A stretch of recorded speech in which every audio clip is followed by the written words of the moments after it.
Assalamualaikum warahmatullahi wabarakatuh. Perkenalkan, nama saya Salsa Nabila dengan NIM F0B0220012. Baiklah, di sini saya akan menjelaskan tentang definisi virus dan juga struktur virus.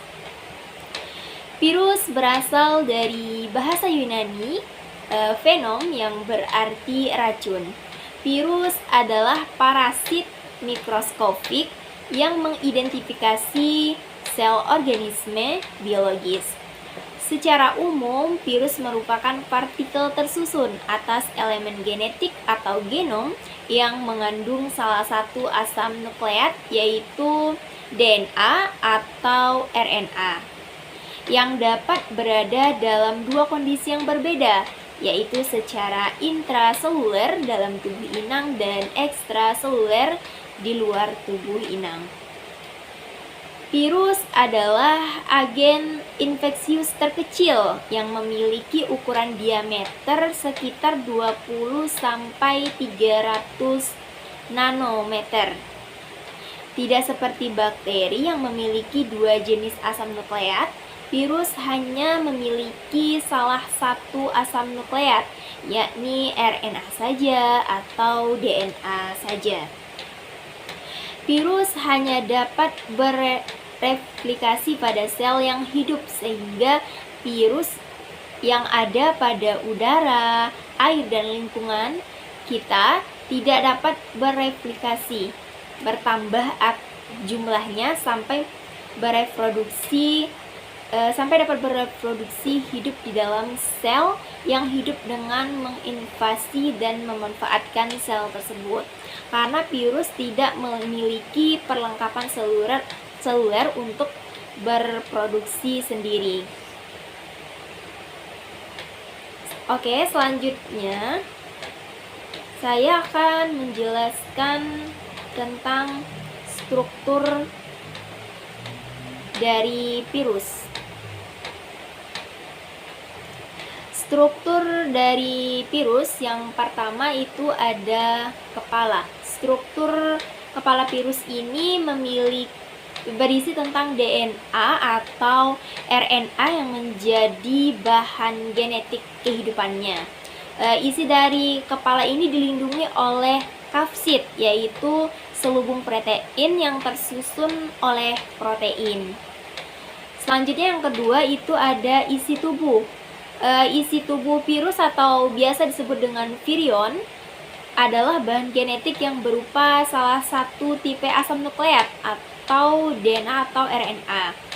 Tipe asam nukleat yang dimiliki akan mempengaruhi bentuk tubuh virus.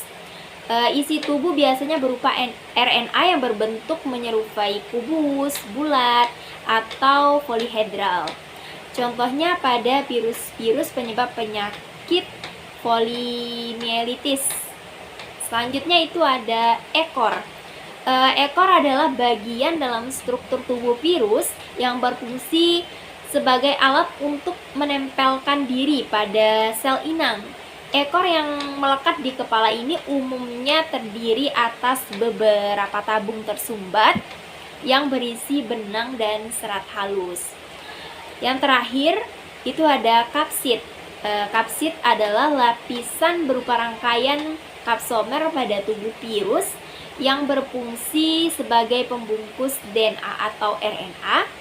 Fungsi kapsid itu adalah sebagai pembentuk tubuh dan pelindung bagi virus dari kondisi lingkungan luar.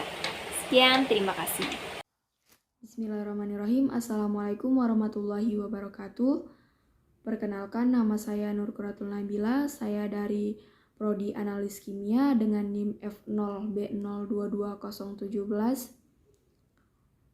Saya dari kelompok 2. Saya akan menjelaskan tentang macam atau jenis dan bentuk virus. Sebagian dari kita mungkin akan langsung bergidik ngeri ketika mendengar kata virus.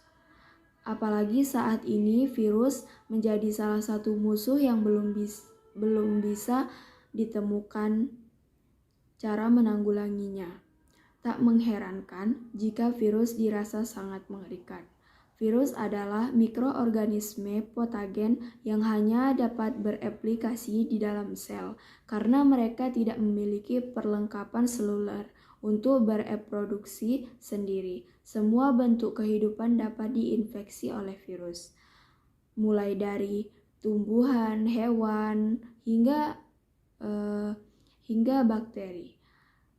Adapun bentuk-bentuk virus. Virus berbentuk batang, ada yang berbentuk oval dan filamen, dan ada juga yang berbentuk persegi banyak, seperti huruf T. Demikian penjelasan saya. Mohon maaf jika ada kesalahan. Wassalamualaikum warahmatullahi wabarakatuh. Baiklah, di sini saya akan menjelaskan jenis-jenis virus. Jenis-jenis virus itu terbagi dua. Yang pertama itu jenis virus dalam bentuk DNA. Virus DNA adalah virus yang genetiknya berupa asam nukleat yang berbentuk rantai ganda berpilin di dalam sel inangnya. DNA pada virus ini akan mengalami replikasi menjadi beberapa DNA dan juga akan mengalami transkripsi menjadi mRNA, kemudian mengalami translasi untuk menghasilkan protein selubung virus. Dan jenis virus yang kedua, virus RNA.